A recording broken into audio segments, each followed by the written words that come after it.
Welcome to the award-winning Dare to Dream podcast with Debbi Dachinger, covering metaphysics, ETs, shamanism, and channeling. Here you will find spiritual inspiration from today's thought leaders, along with cutting-edge insights from our interstellar brothers and sisters and ancient shamanic wisdom. Now, here's a new episode of Dare to Dream with your host, Debbi Dachinger. Welcome. This is Debbi, and I'm so excited for today's show. I'm going to be speaking to Wendy Kennedy, and last time she was on the program, my goodness, we still have people who tune in. That show has gotten unbelievable numbers of views. It is so exciting to me because I think this is the conversation today, personally for me and my tribe, and the timeline we're on. So who is Wendy, in case you don't know, and I know many of you do, but if you do not know, she is a prominent channel. She's a spiritual teacher, and she channels the ninth Pleiadian. It's the ninth dimensional Pleiadian collective. And folks, this show has won 3 Talk Radio Positive Change Awards, the COVR Award for Best Podcast. Whelp magazine named Dare to Dream one of the top 20 best podcasts to listen to, and it's high ranking on Apple Podcasts. Very exciting news. I am on radio. The show is concurrently syndicated on radio, but I just found out the show got picked up in New York. So if you're on the East Coast and you listen to 102.7 FM, ta-da, you can pick up Dare to Dream. And if you're listening to the show on one of the many major podcast sites we are on, you might be interested in also watching the video, seeing us animated and live, feeling the energy. Go to youtube.com/Debbi Dachinger. I'm thanking the sponsors for the show, beautiful energy work they do out in the world. If you'd like to become a facilitator or take one of their classes, go to Dr. Dane here, HEER.com, or accessconsciousness.com.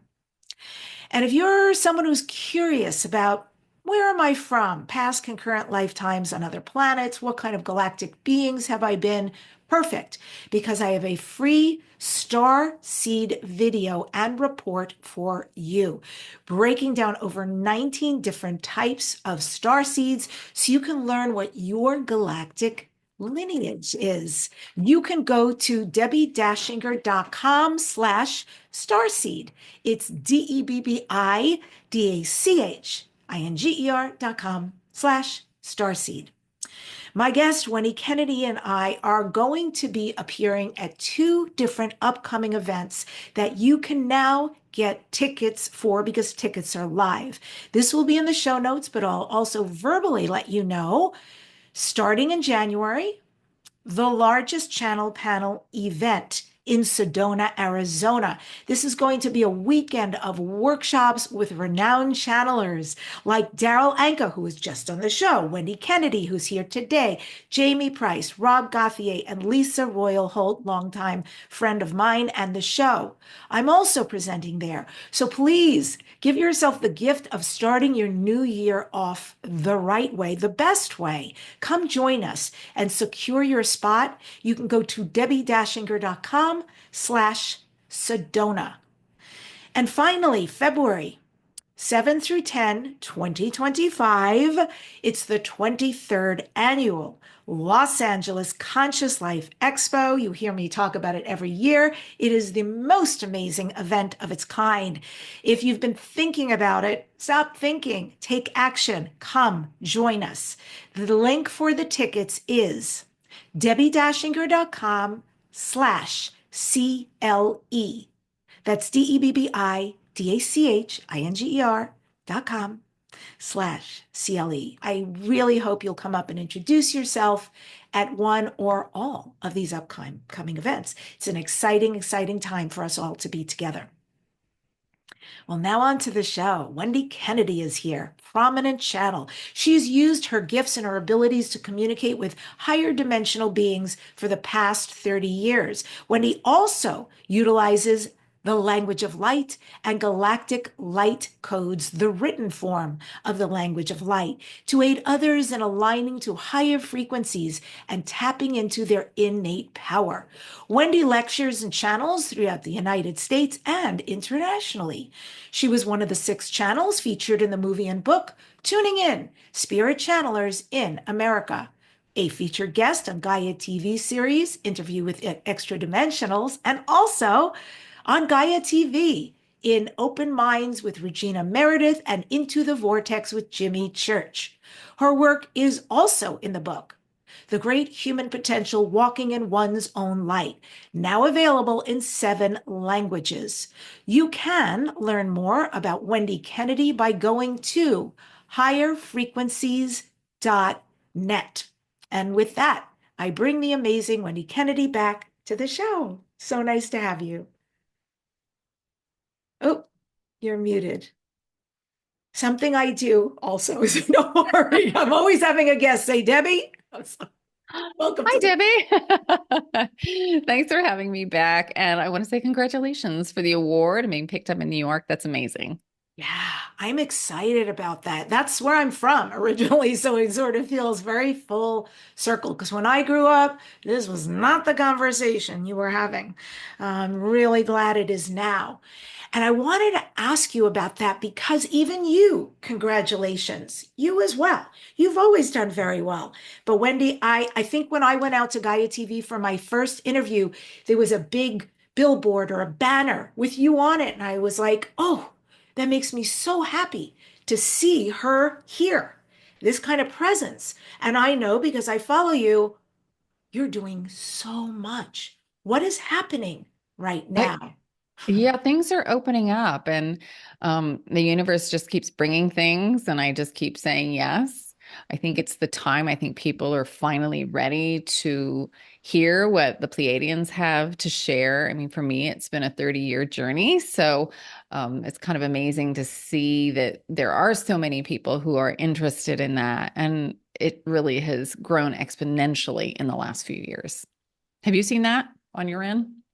Oh, yes, I absolutely have. And even in the forums like Conscious Life Expo, I've seen those events massively shift and transform.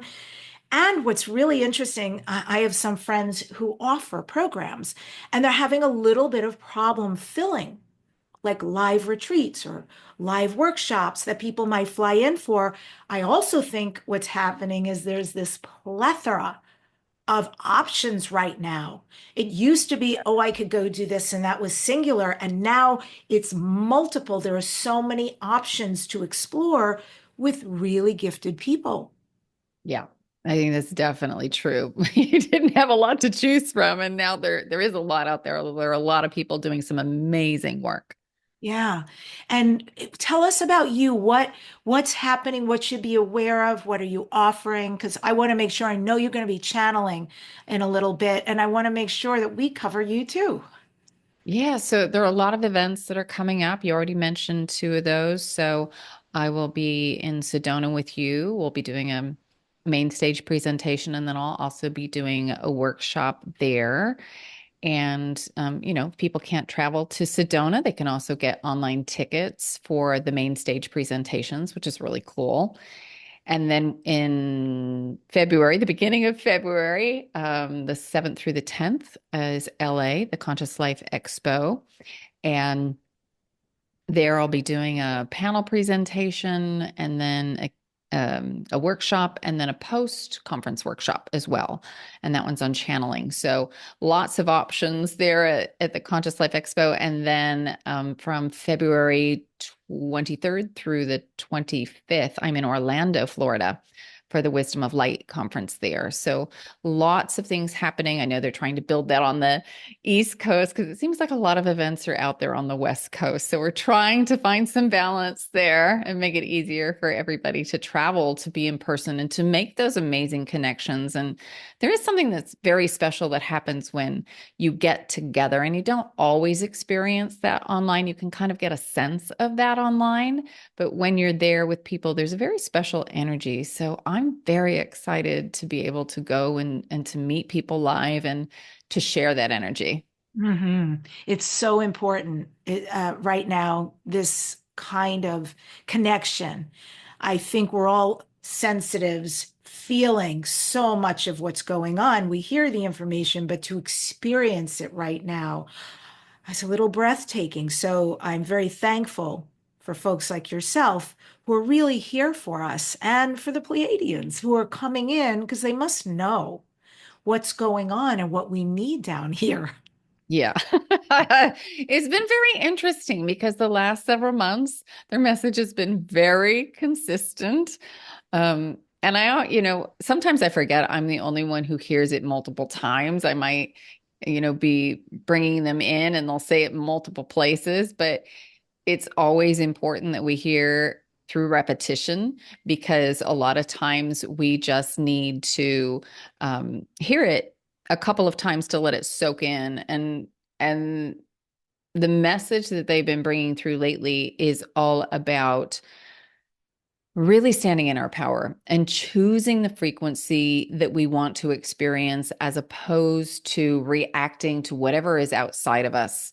That as we start with the frequency that we want, that's what we'll start to see in the world. And then that will reinforce that energy. So, with so much chaos happening in the world today, so many things that are uncertain, that's really what we need most, is to stand in our power. And their message has been pretty consistent with that over the last 3-4 months. Yeah, that's beautiful. I know in shamanic terms, we talk about in the direction of the north is Sarwakinti, the royal hummingbird. And one of the opening ceremony prayers is, to hummingbird, thank you for reminding us to stay still amidst the chaos. And it's so relevant right now. And Beautiful. then the second piece for hummingbird is, and thank you for reminding us to drink of the sweet nectar of life, right? It's about where we put our focus, and not to forget, with all of what's happening, there's so much good. There's so much to be grateful for, so much for us. And we agreed to be here at this. Yes. Yeah. The guides often joke, they'll say, if you had positive news reports, no matter whether it's mainstream or alternative, they said if you had positive news reports and that's what you were filled with every day, you'd have a very different world. God, that's so true. Energetically, different experience. Yeah. Daryl has said this before. Daryl Anka has said that what he does with me, what you do with me, etc., and ad infinitum out there, is called first wave contact. So everybody here, this is a very spiritual tribe of watchers and listeners. We all know we have been visited, we've had relationship with extraterrestrials since the beginning of time. In fact, boop, boop, we are hybrids ourselves, right? We're an amalgam. So we're really part of that equation. So I'm not talking about that, and I'm not talking about what's to come, open, undeniable contact when it will be worldwide and known. But I am talking about the level right before that, which is this first wave contact, why you're going around the country and the world channeling in front of groups, why you come on a show like mine and do this. Can you talk a little bit about what you know about this first wave contact, why it looks like this? So I think there are a couple of different levels and layers to it. And, one of them is to remind people that they are connected, that there is a bigger galactic family out there. And when the information is brought through a channel, it doesn't disrupt somebody's belief systems in such a dramatic way that the rug gets pulled out from under them. I mean, if you had an ET standing right in front of you physically, it would be such a shock and shatter your perspective of reality that it would generate a lot of fear. And that's not what they're interested in doing. And so they will show up in this way to be of support, kind of to prep people to stand in their power, because that's another piece here, that if they were just to show up, and we've given away our power at the human to human level, which we certainly have, we're not choosing how we want to feel. We're just kind of responding to whatever is happening outside of us. And there's also a lot of control and manipulation. And we can see that just in the basics, in advertising and marketing and trying to persuade us to buy products, let alone at deeper levels. And they want us to be able to stand in our power so that when other beings do physically show up, that we aren't bowing down to them, we're not giving our power away, that we're staying in alignment with ourselves, and that we can have a relationship that is more on equal footing in terms of the knowledge and information that we have to share. And that's something that we as humans don't always think about.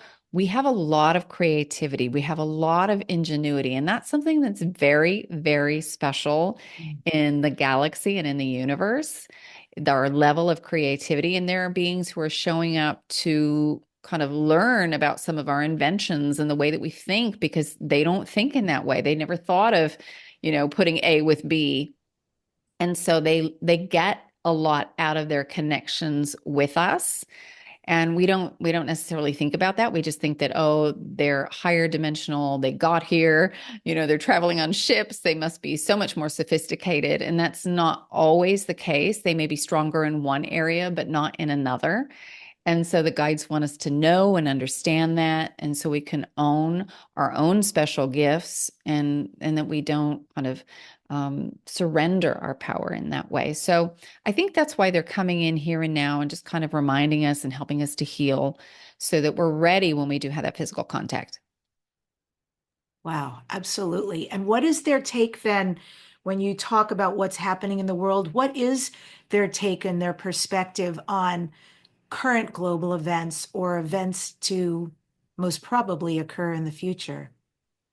Well, they don't give too many probabilities. There are a couple of things that they've talked about. One is disclosure and contact. And they say right now, it looks like it'll be sometime in 2026. That's subject to change. But when you talk about probabilities, you also have to talk about the nature of time and how it truly exists, that we move from now moment to now moment to now moment. And that now moment is based on an agreed upon set of circumstances at the collective level, what the collective says has happened in reality. We've had World War I, we've had World War II.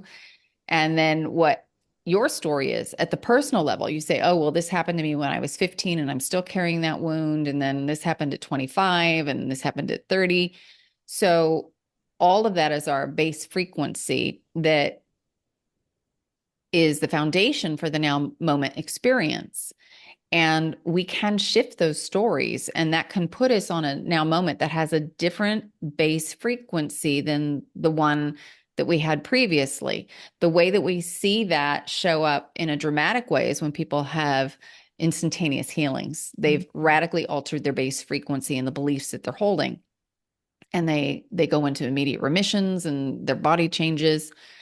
But when they talk about what might come for you, you may choose to stay on a now moment where that base frequency is relatively close, and someone else may choose something radically different. And because they've chosen a very different base frequency, then their reality, what they experience, is going to be different. Most of us make very small incremental changes in the base frequency that we're standing on. And then what we will do is we will string those now moments together and give ourselves a perceived timeline. They say timelines don't really exist. It's not like there's just one. We move all over the place. And then we string it together for our perception of linear time to experience it. So predictions are tricky in that way. And that's often why sometimes predictions don't necessarily come to pass. But they say in their mind, the way that they look at things, the ascension process is a done deal. It's just a matter how we are choosing to play it out. Because some people are still worried, are we going to go through the ascension process? And they say, yes, it's a fait accompli. It's done. It's just what path are you going to take to get there? And is that also all of what you're saying, the umbrella of what you're saying? Is this also true about money and finances? Because I've been hearing a lot about what's coming down the pike with banks, with the dollar, switch over into more digital, more cryptocurrency, et cetera. And do you know anything about that? Well, people have asked, is there going to be a financial collapse? And the response is always no. You don't need that rug pulled out from under you. They say it would be like 2008. where, things went down for a while, but it's not going to be a complete collapse. We don't need that. And in terms of moving out of a monetary system, they say that's probably about 75 years down the line. We're not ready to give that up because we haven't shifted our perspective yet in terms of conditional exchange. So whether we go with something that's digital or bartering, it's still a conditional exchange. I'll give you this for that. And until we can let that go completely and just simply trust that here, I'm going to share this, and I know that my needs will be met over here in some way that I can't see yet, I don't know about, I don't have to know, it'll be fine. That unconditional exchange of energy, that's coming, but probably not for about another 75 years. Oh, thank you. That's huge, actually, because I hadn't heard that date-wise before. And I think it's, people can rest a little bit easy. Probably not in my lifetime, but who knows where I'll be at that point. Hopefully a much more advanced bodily, if I'll have one, experience at that point. Yeah, I think it gets easier, even though we're still using money. We're not, the way they talk about it, we're not working in the same way.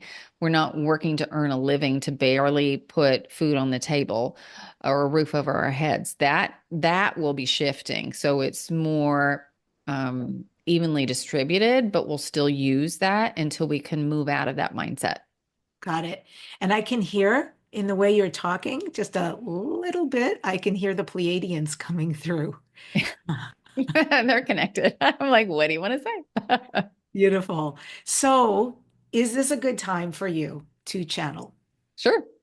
Beautiful. So, I'm going to turn it over to you and thank you in advance. Yes. So for those who've never heard the piece, I'll just let you know they are a group of about 2,500 beings of light. They don't have physical form, and they do work with tone and sound, which is why their dialect is different than my own. It's not really any one particular dialect. It's just open vowels where they can modulate the frequency. So in addition to getting the information, it's as if you're getting a healing today as well. So I'll get out of the way and they'll come in. Beautiful.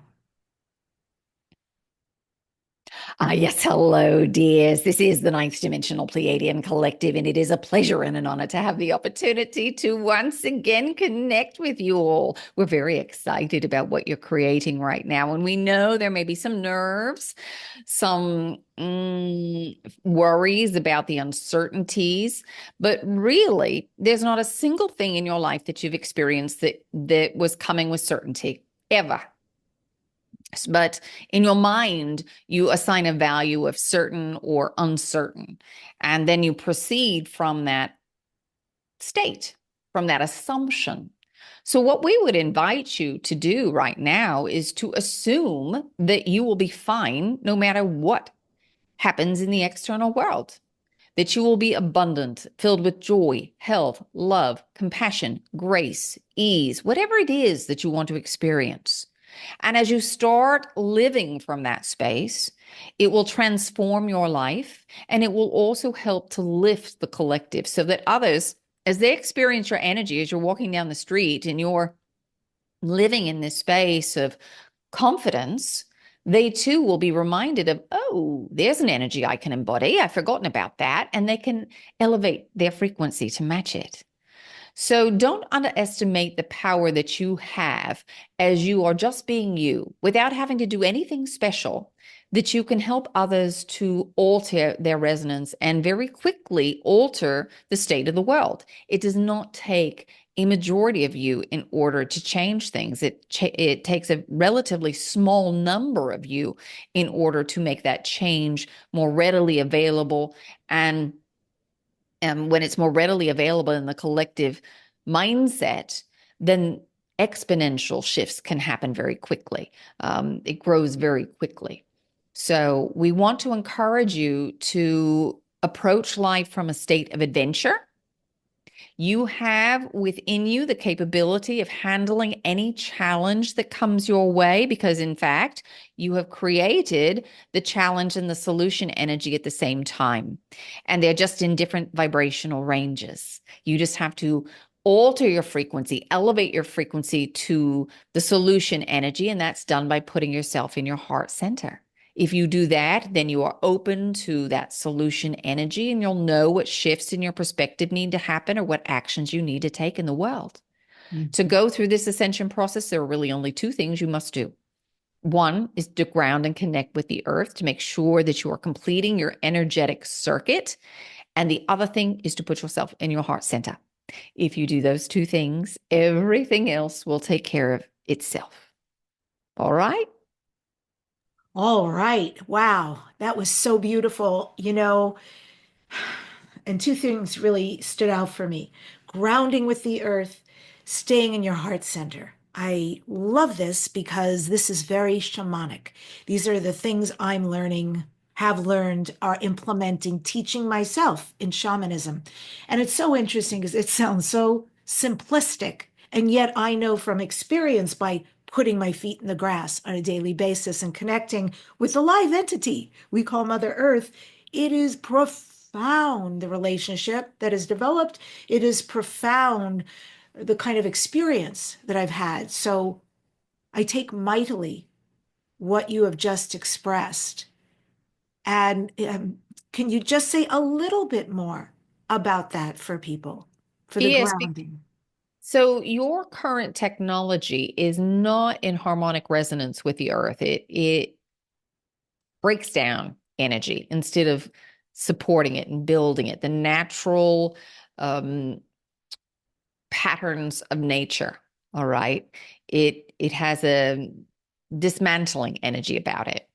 And so it is important for you to connect with the earth, to put yourself back in that natural harmonic rhythm, in which the body gets cues from Mother Earth as to the tempo and the rhythm, the hertz that you should be vibrating at. And that's where your well-being exists. It doesn't mean that you can't use technology. It just means that you need to make sure that you are in training with Mother Earth and not with the disruptive frequencies of your current technology. When you work with it too much and you're not grounded, you start to entrain with that. And that's when disease starts to happen. And when you ground, when you physically put yourself on the ground, or you're standing barefoot or in natural soled shoes, not rubber, because there are two ways that this is happening. One is at the subtle level with the energetic body. And you can do that just by looking at nature, connecting with nature, but also at a very physical level that can be measured. There are electrons that come up and into the body, and that helps with free radicals. So that's just one of the many things that happens, but that can alter the physical structure in your health and well-being. So it is important that you are grounded. And at the subtle level, as you are connecting with Mother Earth, you are gaining all the wisdom that you need for your health, your well-being, but also because you are dualistic in nature, you're connecting with universal energy and the mother planet energy. So those that are born on Mars will need to connect with the Martian energy. Those that are born on Venus will need to connect with the Venusian energy. And this is important for all life forms through the universe because it completes that dualistic expression. Really, really, really important. You put people up into space, they're going to need, if they are from Earth, to have that hertz, that frequency in the ship that they're on in order to sustain their well-being, because that is your natural rhythm and you need to be reminded of that to stay in perfect alignment for you, for your health and your well-being. Mhm. Powerful. Can you address the wisdom of animals? So also on my shamanic path, I sometimes talk or teach about using animal spirit medicine for us, for awareness, for healing, for the wisdom they contain. Can you address how animals hold their own unique wisdom? I keep hearing code. I mean to say healing, but I'm hearing something else, so I'll just say that. They're each of them, indigenous to them, and own a unique code to each animal. Yes, they have their own energetic strengths in how they relate to nature, how they thrive in nature. And you think about it in terms of personality traits, which you might think about in terms of an elephant as opposed to a cheetah. the kind of different energy that they hold. You always talk about elephants and their memories. So there is a code that is within their own energetic field of retaining information and being able to access that data at will, where a cheetah is helping you move through the world with ease and grace. All right, that's encoded in their expression of self. And animals are amazing because they remember their connection to the earth. They, in some ways, live a very simplistic life. They aren't burdened by all the negative thoughts that you are or the trappings of society. There is a clear structure um, to their groups, and they understand this, and they're here to hold that resonance for you. They have their own things that they explore. They do have relationships and challenges within relationships. Maybe you've got a pack of wolves, and there are those within that pack who aren't so keen on the person who wants to be leader. All right, the same thing that you've got here, but they play it out in a slightly different way. And sometimes souls will start with animals and then decide they want to embark on the human journey and go a little deeper and explore that in a more complex way than the way that an animal would play that out. And there's also another level of the DNA that these animals carry, because your world is a grand experiment, and there is genetic material from thousands of worlds, and these species hold that genetic memory from those planetary experiences. And so you can access that wisdom that is being held there as well by these more, shall we say, sophisticated versions of beings, whether it's a feline being who's living in the Syrian star system, who looks pretty much like you, except for feline face and maybe a little extra fur somewhere, but they still have 2 arms and 2 legs. And when they've donated their material, the animals aren't as sophisticated in that way, but they still carry all the genetic memory, and you can access that information through those species. And that is in part the medicine from these animals. Venison, beautiful. Yeah, I want to riff off of where you were headed there a little bit about this beautiful genetic soup that we are galactically, and go to human DNA for a moment. As humans, we have 3.2 billion base pairs, but only 1.5% of it codes for protein. So, as you well know, once upon a time, scientists said, they didn't know what to do with it, so they called it junk DNA. But of course, there's nothing junky about it. And it actually has purposes. Now, I've been doing a tremendous amount of research, and I'm coming upon this information that shows that this unknown portion, this tremendously large unknown portion, actually holds traces of an ancient extraterrestrial code. Can you talk about that? What is it made of? Why? And is it a code, an ET code? Yes, because you yourselves are hybrids of sorts. Um, Many of the genetic characteristics come from the Lyran star system, because the Lyrans were the first to show up here on your planet and descend from higher vibrational beings, fifth dimensional beings, and they came down in frequency, and they became your Lemurian civilization. So that was really the first, and then the descension process continued. And as you went over hundreds of thousands of years, there were different species who interbred, who lent their genetic material. And so you really have 5 seed races that have given their genetic material to you. Now, you'll hear different numbers. It depends on how far back you go in the family tree to see, but from our vantage point, we're going pretty far back, and for us, it's rooted in 5. You might hear 12, you might hear 15 seems to be a popular number that's out there as well, but really we see it as being 5 seed races, and they come um, from more humanoid species, and they were quite advanced. And then your DNA has been played with along the way by some other beings who wanted to kind of dominate Earth. It And was that was kind the Anunnaki in particular? Yes, yes. And, they wanted to use the resources that were here. And so they played around with your DNA to keep you from being so sophisticated, but being able to use your psychic and intuitive gifts to live longer lifespans. That way you could be controlled a bit more. And so they began to introduce it in a number of ways. Sometimes it was through hybridization. Sometimes there was genetic manipulation in utero that happened.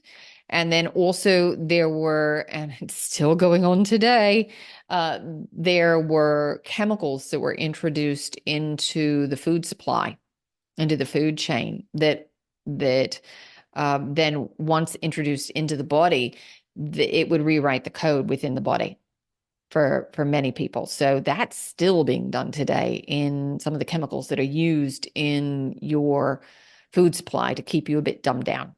Whoa, okay. I am, and most of us are highly aware of corn, fake sugar, things like that. Are there other food sources we should be aware of and avoid? Well, at this point, it's pretty much in all your food. But the most important thing for you is to ground and heart center yourself, because what you will do is put that latent DNA, that those latent codes, into an active state. You will re-enliven them, because what's missing in a lot of that is light, and that comes through the subtle body and enters into the physical body, these higher vibrational waveforms, because your physical body is a reflection of your energetic template. And when they started messing around with the physical template, that lowered your level of consciousness, because your focus then became centered on your lack of well-being. And then it just kind of cycled in on itself. And this is what allowed you to come through the dissension process, by the way, because you're not feeling well. You don't have a lot of energy to do a lot of things, to really sit down, to meditate, and you're just trying to get through the day to survive. Survival became the primary focus instead of artistic expression and creativity and thriving and sharing and connecting. For anybody who's been sick and unwell, you know that you don't have a lot of extra energy with that creative flow. You just want to feel better. And that's where your focus goes. And so that's what happened. And then, as we said, it kind of cycled in on itself. But as you bring more light in, then that can alter the physical structure. And then it feeds on itself as you cycle back up. You all of a sudden will start to crave foods that maybe you never liked before. Maybe that broccoli or that asparagus sound really good, or that green juice is calling to you, and you follow through with that, and you're getting the nutrients that you need in order to get the body into a stronger state. And then you're not worrying about your health and well-being. Your focus then becomes in the creative expression. What do you want to create for yourself? What do you want to experience yourself? You've got all this extra energy. Let's produce something. And so it grows from there. Yes, yes. My relationship with food is dramatically different, period. And first of all, just the amounts that I eat, it's very surprising to me because in general, I I'm not hungry, right? I have very small amounts and then I'm complete. And I just feel really good with that. Wine is another great example. I I'm a certified wine specialist. I love wine. I do love wine. However, my even my relationship with wine, I can't even get through a glass. And there are so many food items that I find fascinating these days. Things I'm attracted to, no longer attracted to. Yeah, I mean, I just go with the flow about whatever this is that you're describing that's happening. It feels Yes, very different. And many will feel that way. All of a sudden, their palate will shift. Things that they were drawn to before will hold no appeal. And that's because they've changed their energetic state. Mm, And you'll want to put in, you will be attracted to things that are a vibrational match. And when you put something in that is of a lower vibration, it really doesn't sit well. And mm, you really notice it because as you start to increase your resonance, you also become more aware of what's happening in your body. You notice the subtle energy more. And you notice when, oh, I eat these foods and my tummy doesn't feel very good, or I feel really bloated, or that gives me a headache, or, oh, now I have aches and pains in my body because it's created inflammation. So mm. you become more aware of the correlation between all of that. And then you start to make different choices as well. Yeah, fascinating stuff. Francis Crick, who discovered DNA and won a Nobel Prize for his work, no longer alive, of course. One of his many theories was called directed panspermia, and that basically is a claim that an advanced civilization deliberately spread life throughout the universe, including Earth, and that DNA and its elements can travel across space throughout the universe, including Earth, to different planets. Is this true? Can life be spread through the use of genetics or DNA by other advanced beings anywhere in the cosmos? Yes, and it is quite regularly. Species will want to kind of explore, and so they will set up different experiments in different parts of systems. Sometimes they might take over a planet, and it depends on the planet and the planet's blueprint. So it depends on the dimensional range that these beings are in, how much they honor the blueprint of the planet. If you've got say a third or fourth dimensional species that ventures out, they understand technology, but they haven't necessarily connected with the heart center energy, they might do some things without having that level of awareness. But you've got a sixth, seventh, eighth dimensional being who understands this, who might want to go and explore, and they will choose a planet where they can communicate with the planet and see if the planet wants to undergo that, to explore that, to host that life form. So in the higher dimensional ranges, we will have that conversation with that planetary body to see if it wants to work with us. So, um, it's a little different in the higher dimensional ranges, but yes, life can be spread that way. And then sometimes it's organized a bit more. Earth was a far more organized and orchestrated event. Was not quite so random. There were some base elements that were already here, but in terms of the life form, that was planned a bit more. Got it.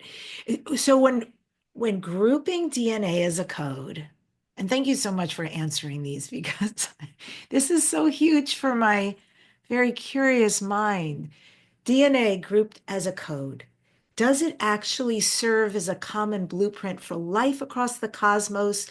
And does DNA or genetic sequences become a channel for communication, meaning that our genetic code contains embedded messages from other civilizations and it has, without us knowing, obviously consciously, that somehow we or it can be communicated with? Well, it's holographic in nature. It's fractal in nature. So every molecule in your body contains information of the universe. So when you have DNA, it is a specific expression. How can we explain this to you? So think about it this way. You're in a massive library and there are lots and lots and lots and lots of books, but you're really only interested in a handful. And so there is a little cart that's taken out, and those handful of books are put on that cart, which makes it easy for you to go and reference the information that's contained within those books. So in terms of your DNA, it's like somebody has taken those informative books and put them on a special shelf for you that makes it easy for you to access and reference that information. But the entire libraries wealth of knowledge and information is contained within the energetic field. It's just partitioned off from your awareness so that you can have this experience of limited perspective. So the DNA contains those records that you would like to more readily access. All right. And there is a subtle version of that in your energetic field, and then that gets translated down into the physical expression of DNA. All right. Does that answer your question? Does that help you? Yes, yes. And so with what you just said, then with this DNA intelligence signature, can it be used as a transmission to communicate across interstellar space? Absolutely. So it's about you going inside. That's how it's accessed.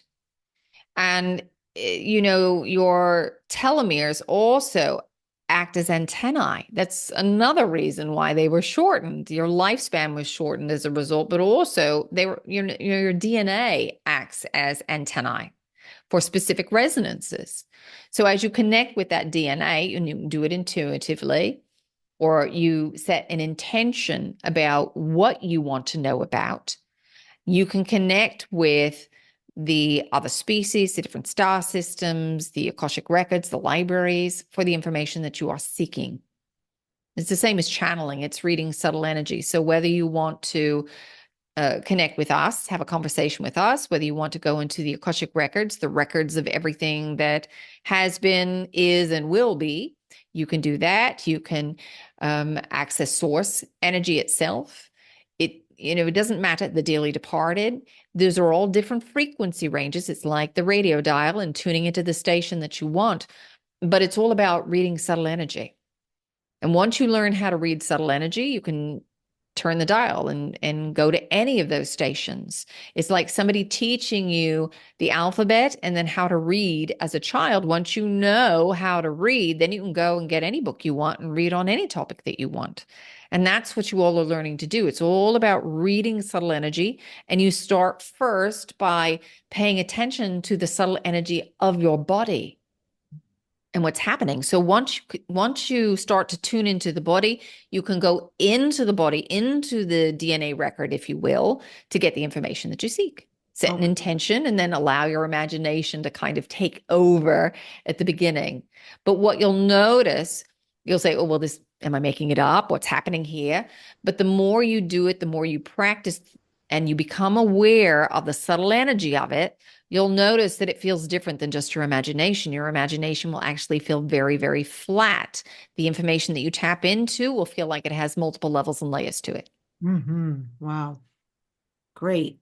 And last DNA question. I understand through reading about a lot of interesting science that DNA actually contains mathematical patterns and symbolic language. Yes. And so there's apparently a precision of orderliness for this informational signal we're talking about. So the arithmetic and also hieroglyphic patterns of this symbolic language. Can you talk a little bit more about that and why it's there, why it looks like it does or is coded the way it is? Well, all life in the universe has a specific order to it. It is the unfolding of the universal pattern. So if you think about a fern, for instance, how it has its own pattern, or any plant, how it has its own pattern of growth and expression. All life in the universe will follow these natural patterns, and DNA is no different. That is part of the setup. And you look out into the universe and you can see the movements of the planets, and you know from your astrology that as you're moving through these different cycles, you're exploring different aspects of the human condition. There is a blueprint that even the cycles follow, you follow, and that is also encoded in your DNA. Harkening back to something we were discussing earlier, we were bringing up shamanism. I'm curious why the shamanic realm, or the shamanic beings who practice that in this lifetime, and also the indigenous communities around the world have in particular had extraterrestrial relations since the beginning of time. Why those particular global beings? Well, their path was to hold the energy for the rest of you for this time. That was the commitment of those civilizations. And those of us on the other side continued our relationship with them to hold that knowledge, to anchor it within the collective psyche. And so for them, coming into the world and knowing that this is the universal state, that there are beings in other forms from other parts of the galaxy, that changes the perspective of reality. And it's not a scary thing for them because they've always been exposed to that. And so they're holding that sense of divine reverence and connection, so that when you all get here where you are, that you aren't fearful yourselves, that you can see that this has been a part of your history, that there's been a lot of manipulation to try to hide that from humanity. But these ancient cultures have held on to that wisdom for you through their oral traditions, and some through the written tradition. But it's there. Their reminder is there. As much as they wanted to kind of wipe out that knowledge and wisdom to keep you from thinking bigger, these beings who are kind of controlling, manipulating reality wanted to keep you small and keep you isolated, and to reinforce the idea that you are alone, you are separate, that your core wound, separation from source, that you are working to heal that illusion that somehow you are separate, because it is impossible for you to be separate. You're one with all that is, and that is, it is immutable fact. All right, that can never be changed, but you can put on the illusion, you can don the illusion that somehow you're separate. And they wanted to keep reinforcing that illusion. And so they kept you cut off from your knowledge that you had contact with other ETs. It's so interesting because, as you said, talking about wiping them out and the attempts to do that through genocide, I feel really terrible for their people, for, that wound in their lineage and for what was done to them, that they were even looked at as primitive, when I feel very much what you're saying. I feel very passionate about what you're saying, that they have always had the answers. This connecting with nature, connecting with animals, connecting with Great Spirit, with the earth, with understanding we've got star brothers and sisters and being in relation with them, and that they don't take, right? They don't just use resources. It's about reciprocity. They understand about giving back. And I find their practices to be exactly what we need today to heal. Yes. It's a reminder. That's why they've held that energy for so long, as a reminder of what you need. So think about the yin yang symbol. And, you've got half of it that is the black with the white dot in the center, and the other, the reverse. They are the white dot in the center of that darkness. They're reminding you, and where you are moving towards is the other side of that, where it's all that light color with just a little dot of the dark, because you've got to have both. You're a dualistic expression of the universe, but it is knowing that it is the totality of that energy that is important to embrace, and not just one extreme, but to know that the exploration of the dark is a valid exploration, because it provides contrast to the light, and without it, the light wouldn't know itself as well. And when you can come at it from that perspective without judgment, you bring yourself back into wholeness with the universe. It doesn't mean that you want to put your energy into that lower resonance. It doesn't mean that you want to support it or condone it. It just means that, oh yes, it's valid in its existence, because it is part of source energy. And that's what's also needed on the planet right now. When so many of you are holding so many judgments, it's important for you to simply acknowledge something as being valid. You don't have to feed it, because when you want to make yourself separate from it, you're going to keep in a loop with it. You're going to keep manifesting it. And this is important for people to know and understand, because in the process of manifestation, your judgment will keep you in a loop with that thing that you judge. Even if it's subtle and you say, oh, I want this beautiful thing over here, but the reason that you want it is to avoid the negative. You haven't made peace with the negative aspect yet. And so the universe will keep bringing you that lower reflection until you get it. And you can bring yourself back into a state of inclusion. And you can say, all right, it's fine for it to be over there. I don't judge it. If it would just show up today, fine, whatever. But I'm really curious about this thing over here. I want to go and explore that out of curiosity and adventure. It's very different. It's subtle, but it makes a big difference in what you manifest. Yeah. I don't know if this is judgment, but there's many things I've been very skeptical about that have come back for a never say never kind of experience. One of them is about beings who live in the earth. Are there beings or ants who are like people, ant people, etc.? Do creatures of any sort live inside of Earth? And if so, who and why? Yes, they live underground. There are many experiments that are going on this planet, hybrid experiments, and some of them have nothing to do with humans. There are genetic cousins who are here and present and working with different life forms on this planet. Their ancestors may have donated genetic material that then became the octopus or the dolphin. Mm. And so they're here to work with that DNA, and that allows them to connect with some of the collective records, and they learn and they grow from that. So there are many beings that are within the earth. There's underground spaces within the earth. There are also many underwater bases where some of these beings are. You all have barely scratched the surface in terms of understanding your oceans and the depths of your oceans. And so they're just taking residence up there because you're never going in, and they're undisturbed. They're not really interested in connecting with humans in that way at this time. But yes, there are beings who do live under the surface. Not always as literally as is described. To describe someone as an ant person, they don't necessarily look like that. It just means that the way that an ant lives and burrows down into the ground and creates tunnels, these beings did the same thing. And so they were given the same label.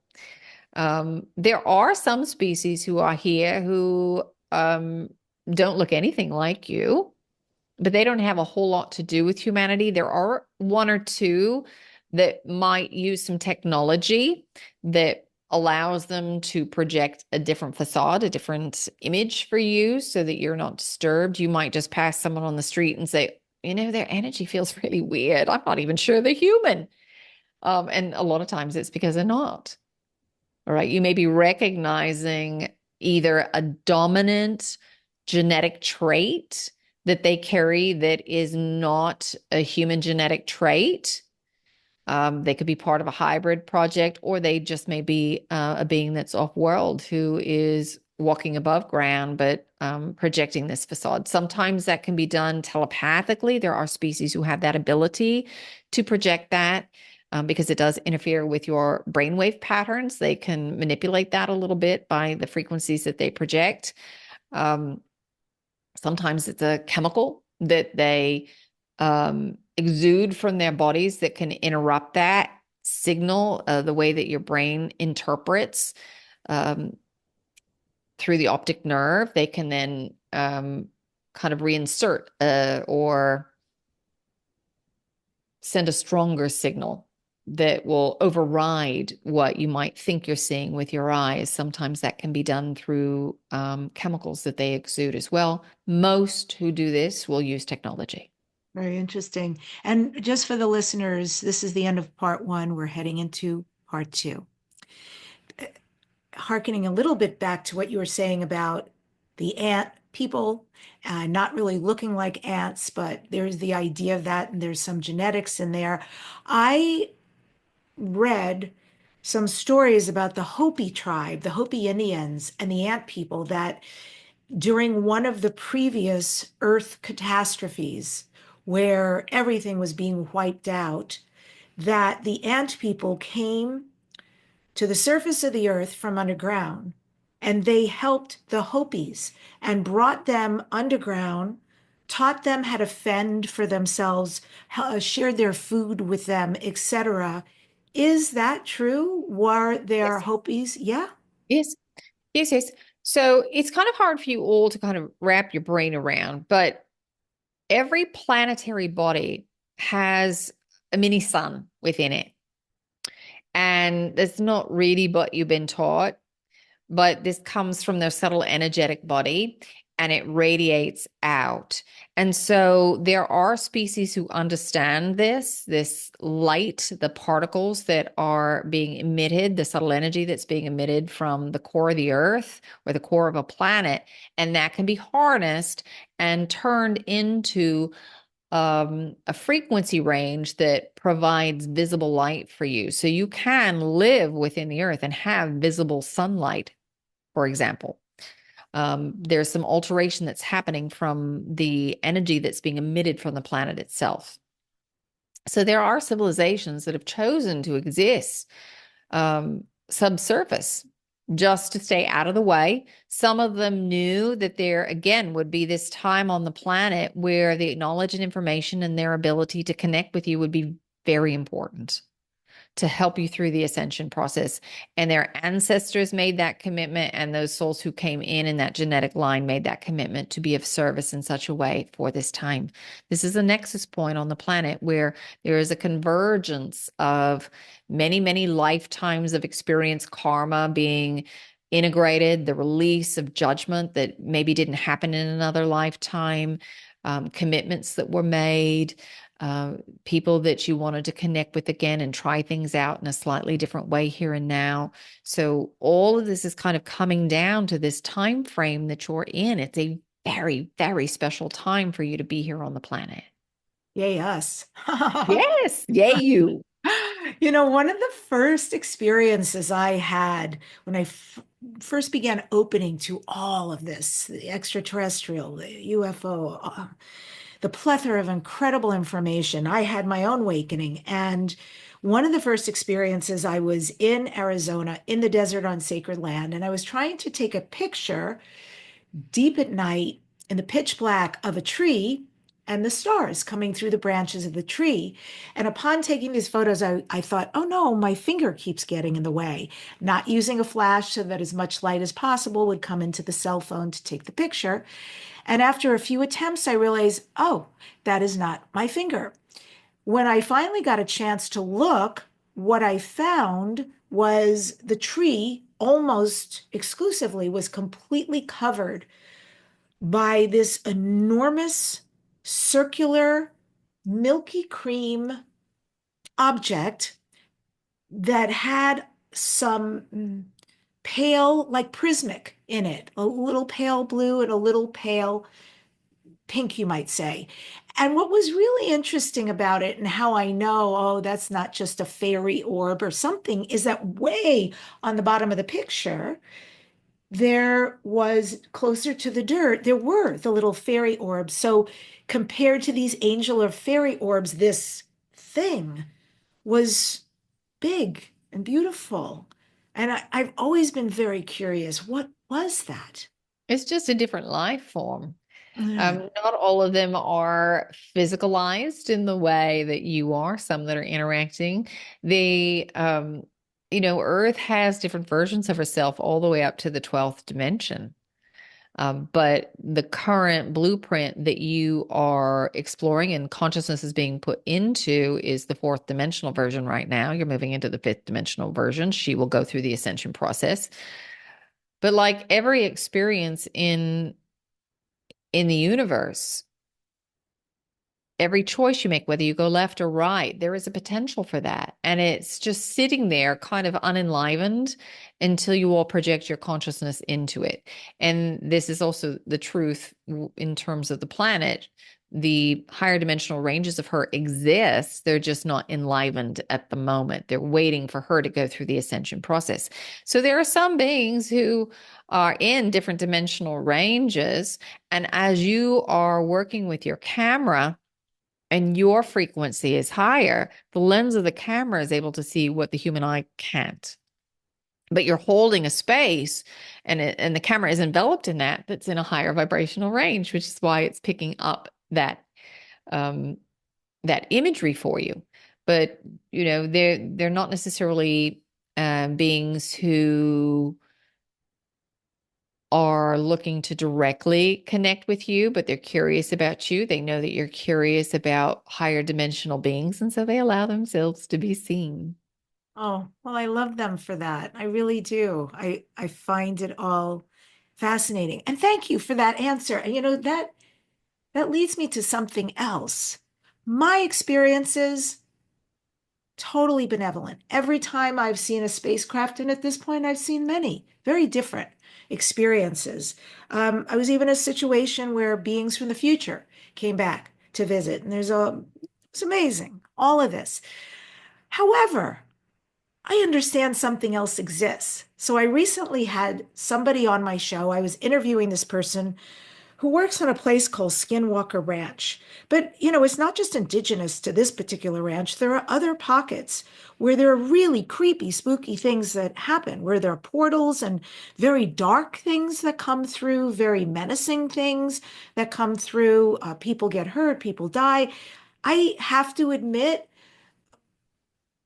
I don't understand it. I don't really want to ever like be in that position around anything, any kind of energy like that. But why does that exist? Why do such dark, creepy things or beings like that, opportunities on this planet, unexplained mysteries like that, why do they exist that are malevolent? Well, remember, you're living in a dualistic universe. You can't have one without the other. Hmm.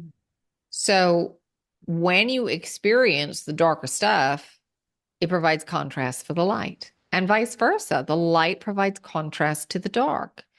And again, it's a valid exploration of frequency for these beings who want to explore it.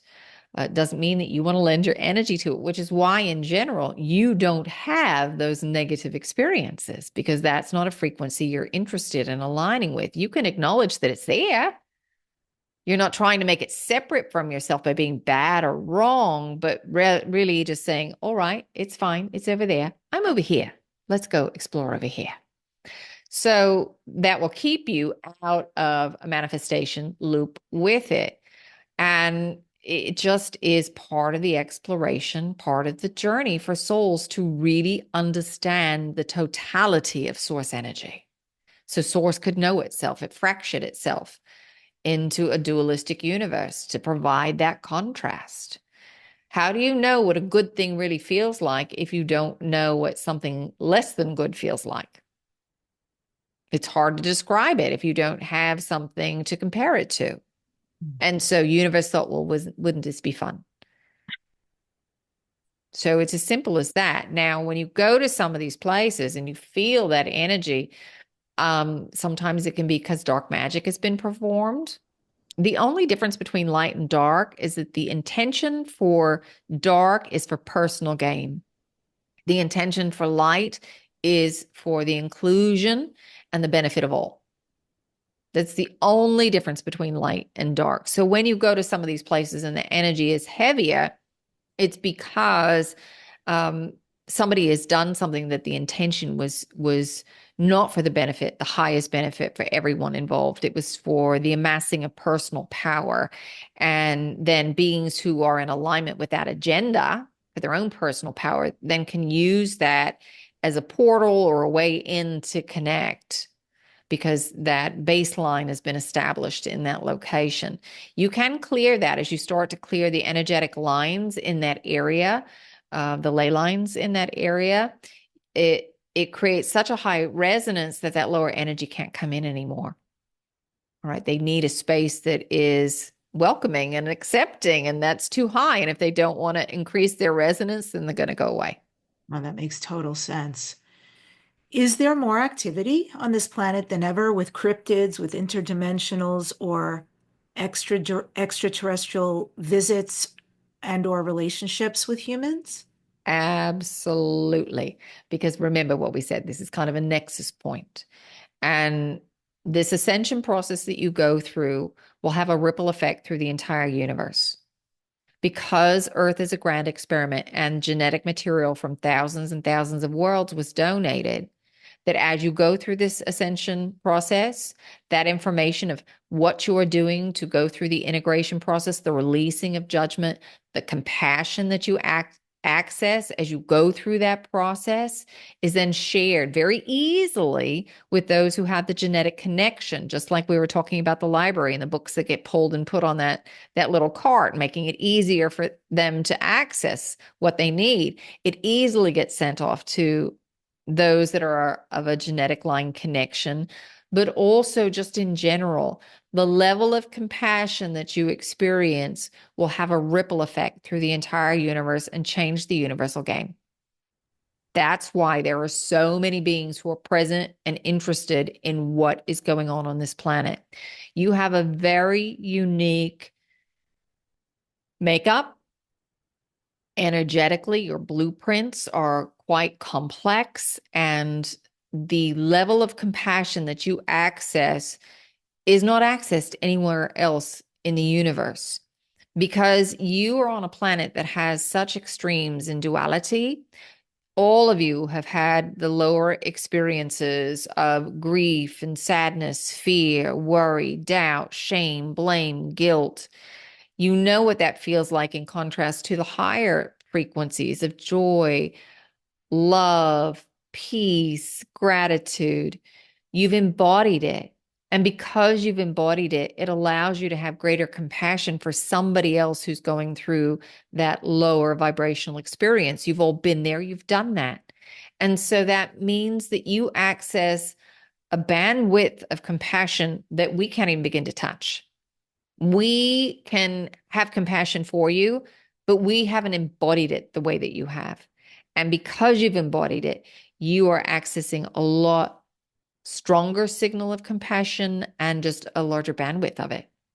So that then gets shared with the universe as you go through this ascension process. And there are some species who don't have a lot of compassion. They have been so mind oriented, they've lost connection with their emotional states. So this can also help them heal. Some of these beings who are so mind oriented are creating hybrid projects with you all. And as souls, you agreed to be a part of these hybrid projects because you wanted these beings to understand emotion, to be able to tap into emotions again so that they could survive.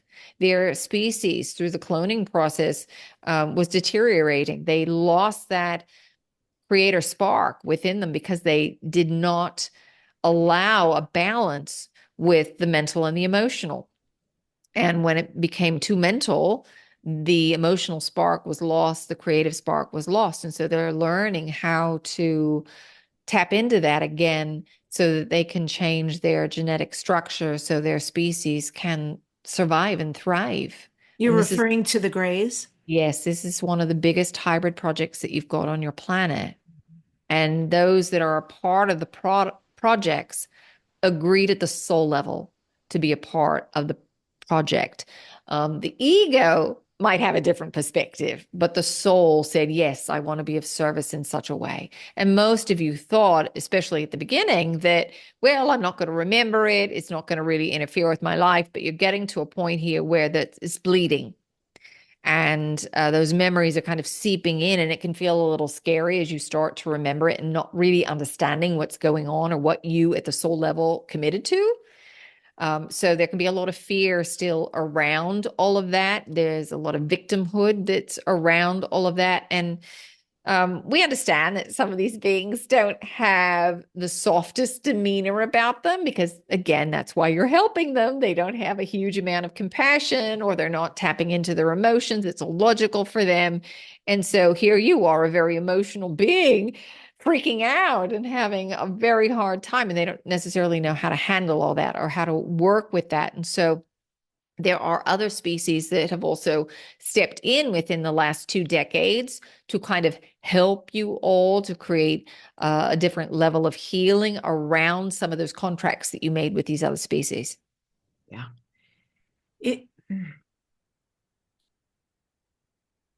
Okay, I'm going to shift to the Lyrans and my people. the lion beings for sure. I have a lot of dominance with that galactic heritage. And I understand Lyran civilization, one of the oldest, if not the oldest in our galaxy. And Earth is also said to have Lyran genetic roots. And you mentioned earlier the Lyrans becoming, well, many things I know galactically, but also Lemurians. How has this ancestral connection with the Lyrans influenced us? Are there latent Lyran traits that we can access or develop?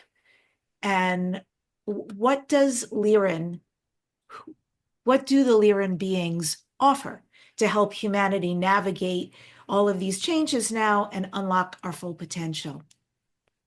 So many Lyrans are showing up to help you with healing specifically right now because that's what's needed, and they're quite good at that. But generally speaking, there are 7 star systems with which Earth most closely aligns with their archetypal patterns. So you have Lyra or Lyra, however you want to say it, the Pleiades, Arcturus, Orion, Sirius, Cassiopeia, and then the Andromeda star system. So those are the 7 with which you most closely align, the archetypal patterns.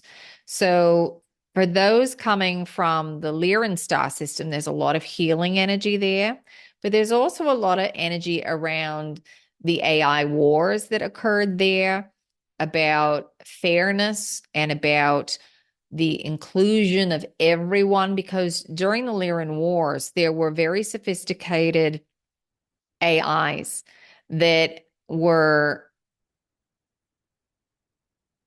so sophisticated that beings thought, well, wouldn't this be interesting to incarnate into that body, to step into it? Because whether you are a quote unquote biologic or whether you're an AI, you're still built from the same universal molecules. It's just slightly different in the origin and how it comes to be. One is an internal creation and the other is an external. But they became so sophisticated that souls said, oh, let's step in and let's have this experience. And in that system, they were so judged as being secondary, second class citizens, as it were, that the wars broke out. And many of those beings went off to the Andromedan system. Now, Andromeda is your sister galaxy, and the setup for your sister galaxy is slightly different. Here in this galaxy, the way that you kind of play it out, you all want everybody on the same page. All right, in order to feel safe, we've got everybody thinking the same way. Great. In that system, the expectation is that if somebody else is doing it, you need to do it in a slightly different way so that you can all add that knowledge to the collective. There's no point in doing it if somebody's already doing it because you can just access their records. So do it slightly differently. So the creative process is slightly different. But you can see how that program of having second-class citizens plays out on your planet. This has happened again and again and again, whether that's because of somebody's race, whether that's because of their religious beliefs, because of their sexual orientation. There's always something that you all will take on to make you feel less than.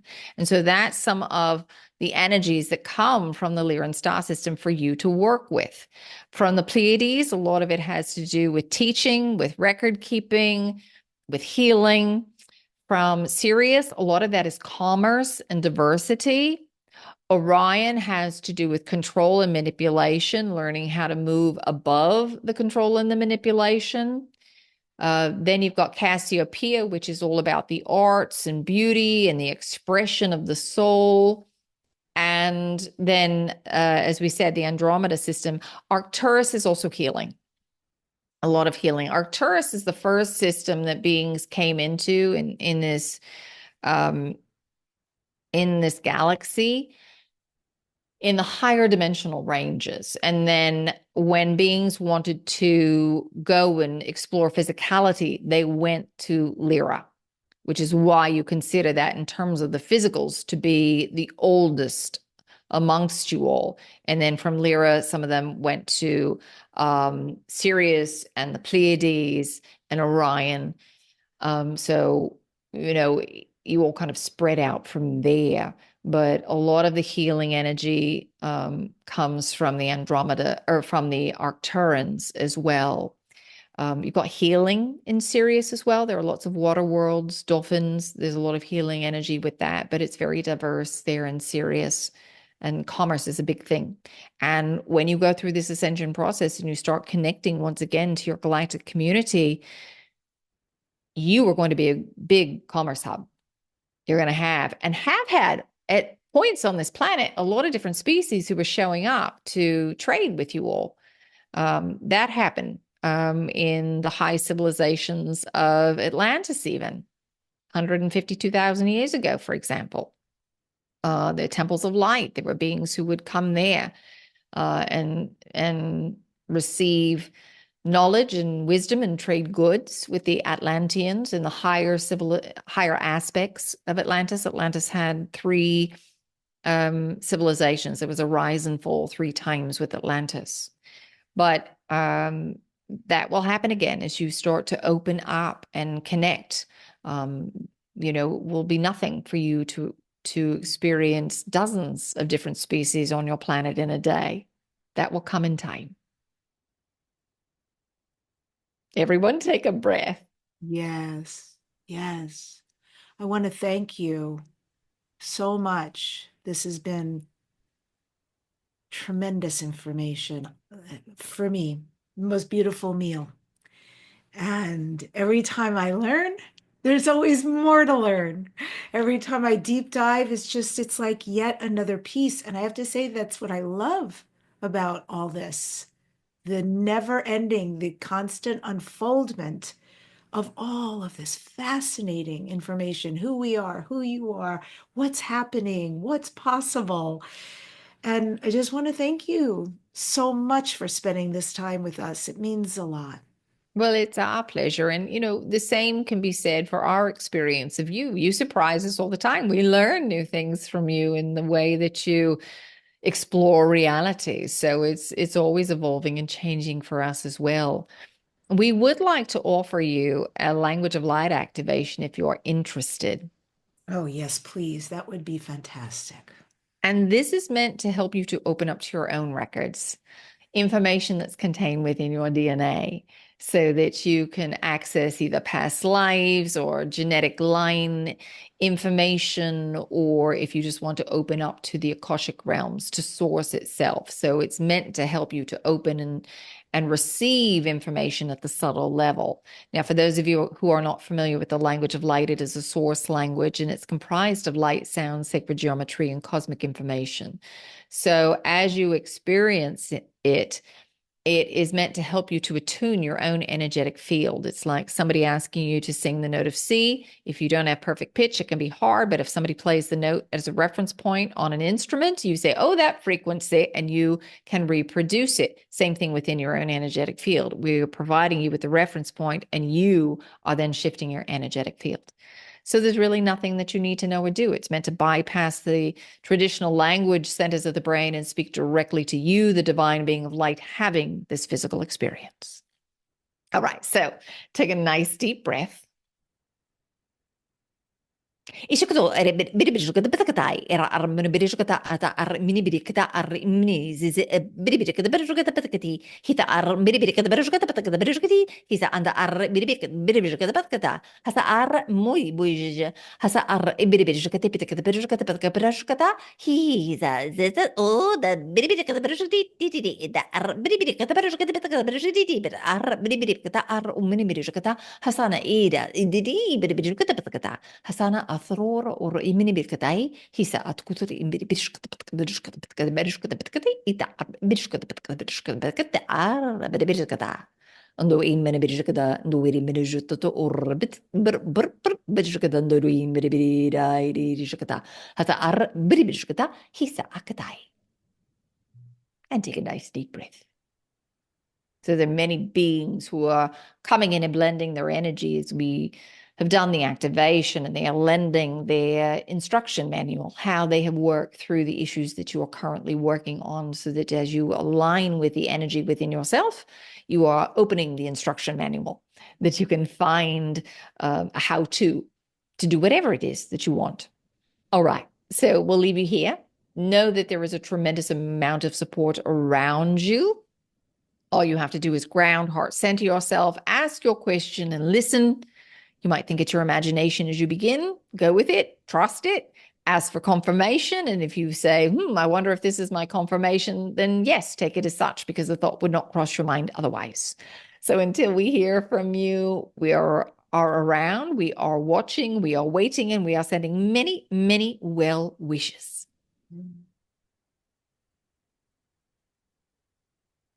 That was joyful. Absolutely joyful. Oh. Very interesting questions. I don't often think about some of those things to ask them. So I love to hear the answers when you ask such amazing questions. So thank you for that. Oh, you're welcome. Some new So bits and much. pieces for me. Yeah. And there's so much even more where that comes from. I have to sometimes contain myself because the excitement and the curiosity is rather grand in my space. But that also, I loved so much the conversation, so much confirmation and so much additional information. And then to end it with that activation, that transmission, I had to mute myself because I started laughing. It felt really was a portion that all I was receiving was this incredible joy. And there were other pieces. I could feel nuances energetically and what was coming. But I was really here for it. And I hope everybody watching and listening just allowed yourself. That's all you ever have to do is just allow it, receive it, because it's there. It's our gift. Yeah. And once we hear it, it's recorded in our energetic field. So we can reconnect with that at any time. We can go back and listen to the audio, but you can also just imagine connecting with this moment where you experienced it to help you to shift your energetic field to that state again. Beautiful. And so I just want to reiterate, Wendy Kennedy is going to be at the Sedona Channel Panel. I'm doing it by dates. So in January, it's the Sedona Channel Panel. It is January 3rd through the 5th. The link is in the show notes. Also, if you're listening, it's debbidachinger.com/Sedona. And then Wendy Kennedy is also in February going to be at the Conscious Life Expo in Los Angeles. Both of these are incredible events. And you can come to see her on the main stage, also attend her workshop. Same with both main stage and workshop. It's going to be beautiful who is there.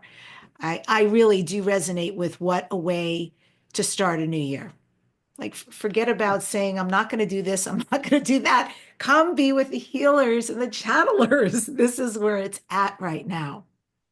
So I'm grateful you'll be there. And then that link is debbidachinger.com/CLE for Conscious Life Expo. Tell us something here at the end, Wendy. What are your thoughts? What would you like folks to hear or know? I'm just really excited to see what we create this year. I think a lot of times there's such a heavy sense of worry, but I have a lot of hope about what is coming down the pike. And I think we can really change things very quickly as we hold a different resonance and we start owning our power. So I'm excited to see what we generate. Beautiful. I'll be here as well, so I can check in with you. Thank you again for a beautiful show. And folks who want to find you, best place is higherfrequencies.net. That's correct. Yes. And thank you so much for having me back. And I just appreciate everybody who's showing up and the light that they lend to the world. Always, Wendy. Thank you so much. Thank you. And I'm going to end today's show with actually a quote from Wendy's 9D Pleiadian Collective, which with each breath, I acknowledge the support I have received from the universe. I am grateful for the many ways, big and small, that I am supported. Subscribe to this #1 transformation conversation, Dare to Dream. Please leave a comment and share. In the next weeks on the show, it's going to be beautiful. All these people you want to be You want to be connected. Suzanne Giesman will be here. Thomas Winterton from the Skinwalker Ranch. Rebecca Dawson, Trisha McCannon, Jason Quitt, and Barbara Lamb, just some of the many. And folks, again, thank you so much for tuning in. This is the work today. So when you leave the comment, when you subscribe, it gets Wendy's message out there, the Pleiadians as well, that she channels and who are so beautiful. There's so many people hungry for this information. So help us to help folks around the world. The more you do comment, the more the matrix just starts popping it in front of other people who resonate with this and are looking for it. Thanks for being with us today.